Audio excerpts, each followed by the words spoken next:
Did you find any other type of trees, branches to be good for scrapes?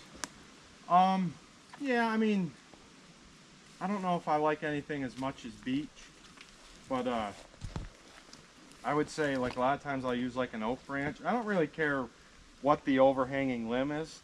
I do like something like this that has some flex to it, because sometimes they'll hit it so hard if it's a little too brittle or doesn't bend, it'll snap.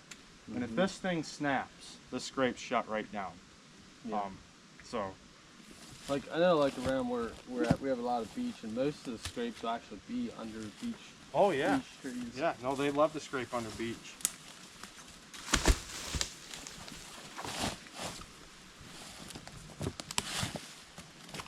Another thing you got to watch for though is you don't want to create deep pockets. Like see how it looks like I took that log out?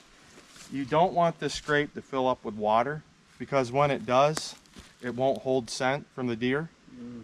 So kind of what I'm going to do also is maybe just trench this out a little bit, kind of make a little downward trench.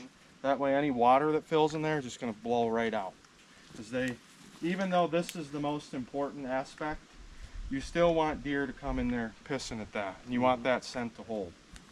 That's why I look for kind of a level spot. You also don't want it to be on too much of a slope, because as soon as they pee, it may run right off. You know, it just makes it more attractive. What do you think of pissing and scrapes?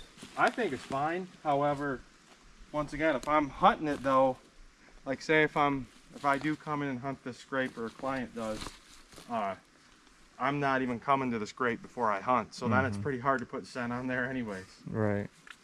But I have peed in them, and I don't know, within a day or two stuff was, but it's also hard to tell. How do I know if it's my pee? Is it the branch? Is it, Right.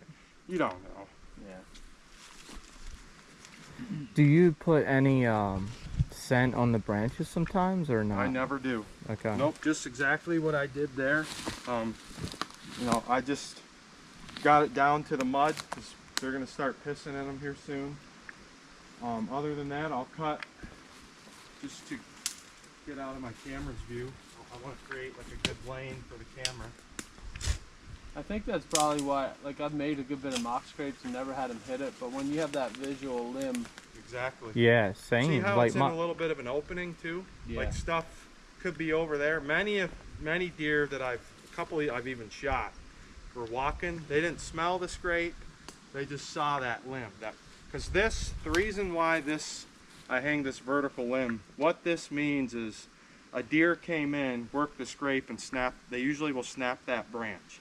And that's what that's mimicking. They're like, oh, okay, you know. Right. They get a little closer, and then they can see maybe the ground all ripped up. They might smell that another deer's been there, and they find it better. And once these leaves from the maple get off or whatever, then those These will beech still be on there. these beech will be here probably till next spring. And the visibility will only Exactly. If you're 50 yards away and you have a bare limb here, you're not going to see it as good as with all these leaves. And they'll also hold scent better, because when they put scent on this branch, it doesn't absorb to that bark as well as it can the leaf. The leaf has a little bit more of a sponge aspect. So, and another good thing about beech is they do not eat beech. They'll nibble on it to put their saliva scent. But if you put a limb or something that they would eat, that's going to ruin your beech or your hanging branch as well, your licking branch. So beech, just in a variety of ways, has been really good for me, and it's very durable. Even sometimes I've run out of zip ties or anything, and I've actually tied them.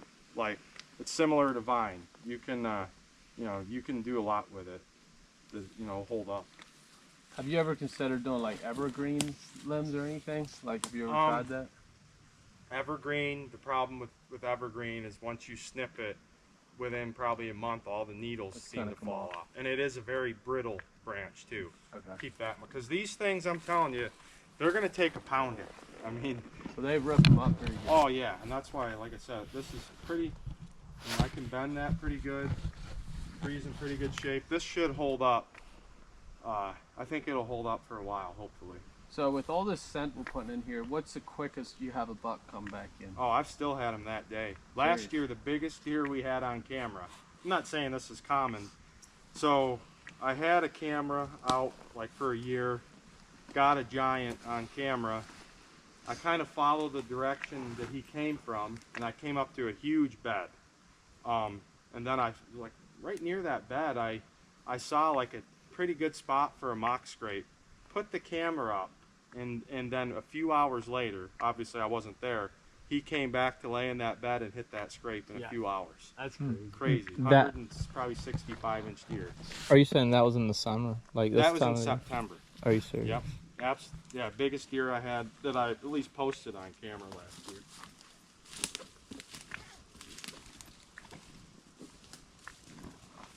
Did you guys have any encounters with that buck, or is he still around?